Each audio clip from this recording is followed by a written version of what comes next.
दिलचस्प अब ये लड़ाई होती नजर आ रही है। अरविंद केजरीवाल उस समय से घिर रहे हैं जब वो जेल जाते, इस्तीफा नहीं देते। हर चुनावी सभा में अब बीजेपी की तरफ से तकरीबन ये मुद्दा उठा भी दिया जाता है। लेकिन अब आपको बता दें, जिस तरह अरविंद केजरीवाल राहत की उम्मीद कर रहे हैं, अरविंद केजरीवाल ये चाह रहे हैं कि उन्हें कुछ वक्त के लिए फिलहाल राहत दी जाए। आपको बता दें, चुनाव का आखिरी चरण है। 57 सीटों पर रण जो है वो दिलचस्प होता नजर आ रहा है। लोकसभा का चुनाव अपने अंतिम दौर में प्रवेश कर चुका है। 1 जून को 7 राज्य और 1 केंद्र शासित प्रदेश, कुल मिलाकर 8 राज्यों की 57 सीटों पर वोट डाले जाएंगे। कौन कौन से राज्य हैं जहां पर मतदान होना है वो हम आपको बता रहे हैं। उसमें उत्तर प्रदेश की 13 सीटें हैं, बिहार की 8 सीटें हैं, झारखंड की 3 सीटें हैं। आखिरी ये वार है, आखिरी चरण, और 97 सीटों का रण जो है वो छिड़ा हुआ है। पश्चिम बंगाल की 9 सीटें हैं, इसमें ओडिशा की 6 सीटें हैं। तो पूरी तरीके से चुनावी अभियान भी चल रहा है, प्रचार का शोर भी चल रहा है। लेकिन दिलचस्प अब लड़ाई, क्योंकि इससे पहले भी सियासत जो है वो गर्माती हुई नजर आ रही है।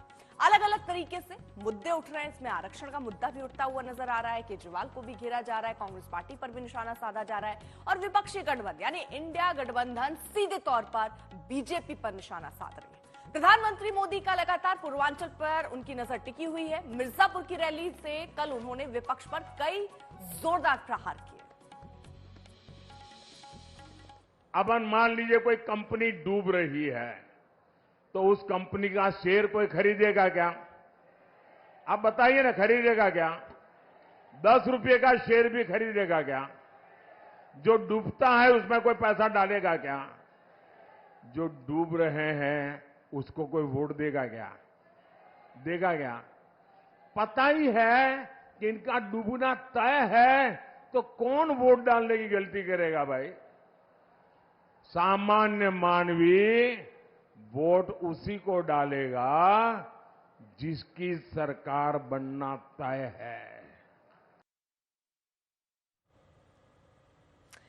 तो एक तरफ सियासी वार पलटवार चल रहे हैं, दूसरी तरफ आखिरी चरण है। अब उसके लिए पूरी ताकत भी झोंकते नजर आ रहे हैं। लेकिन आपको जरा बता दें कि हॉट सीट यहां पर कौन सी रहने वाली है। हॉट सीट है वाराणसी, जहां पर नरेंद्र मोदी उम्मीदवार के तौर पर उतरे हुए हैं। हालांकि उनके सामने अजय राय है, कांग्रेस उनको टक्कर दे रहे हैं, लेकिन ये हॉट सीट रहने वाली है।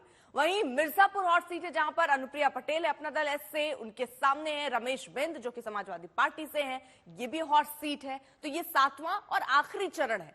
सामने महेंद्र नाथ पांडे जो कि बीजेपी से उम्मीदवार है, वीरेंद्र सिंह जो कि समाजवादी पार्टी से, चंदौली, ये भी रण दिलचस्प है।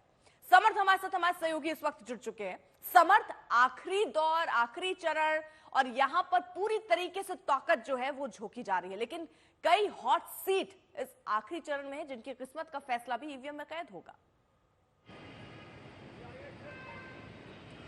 अर्पिता, कहते हैं यूपी में पूर्वांचल का किला जिसने ध्वस्त कर लिया सरकार उसकी बनती है। हालांकि ये समीकरण यूपी विधानसभा में भी चलते हैं, लेकिन क्योंकि 80 लोकसभा सीटें यूपी से आती हैं, दिल्ली का रास्ता यहीं से तय होता है, तो ये जो पूर्वांचल का किला है, यानी कि बची हुई जो सीट आखिरी फेज में यूपी की आ रही है, ये बेहद अहम होने वाली है सरकार के लिए भी, और कहीं ना कहीं जो विपक्षी दल है, चाहे कांग्रेस हो चाहे सपा हो, उनके लिए भी होने वाली है। सबसे अहम इसमें, जैसा कि आपने जिक्र किया, वाराणसी और मिर्जापुर है। वाराणसी में प्रधानमंत्री मोदी के सामने अजय राय टक्कर दे रहे हैं। हालांकि यहां का चुनाव का जो मुकाबला है, यहां काफी हद तक एक तरफा माना जा रहा है, ये विपक्ष भी कहीं ना कहीं मानता है। हालांकि प्रियंका गांधी और डिंपल यादव ने रोड शो के जरिए अजय राय के लिए वोट लेने की कोशिश जरूर की है, लेकिन नरेंद्र मोदी को यहां पर काफी ज्यादा हमेशा से एज रहा है।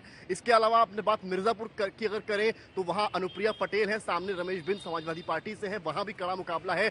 घोसी का चुनाव भी बहुत अहम है, जहां ओम प्रकाश राजभर की प्रतिष्ठा दांव पर लगी है, सामने राजीव राय समाजवादी पार्टी के। तो वहीं गाजीपुर, जहां मुख्तार अंसारी की मौत के बाद चुनाव हो रहा है, अफजाल अंसारी उनके भाई खड़े हैं, सामने बीजेपी के पारसनंद राय खड़े हैं। तो ये जो मुकाबला है ये भी बेहद अहम है। हालांकि गाजीपुर और घोसी की भी चर्चा बहुत ज्यादा है, क्योंकि विपक्ष मान रहा है कि ये हमारे गढ़ है, लेकिन बीजेपी ने जिस तरह से जमीनी तौर पर वहां काम किया है उसको लेकर भी चर्चा है। तो वाराणसी और मिर्जापुर, घोसी और गाजीपुर, ये वो अहम बिंदु हैं जिनको लेकर चुनाव कहीं ना कहीं बेहद अहम है। तो वहीं गोरखपुर, जहां से मुख्यमंत्री योगी आदित्यनाथ खुद आते हैं, वहां रवि किशन है, भोजपुरी स्टार है और लगातार सांसद रहे हैं गोरखपुर से। बनाए रखिए।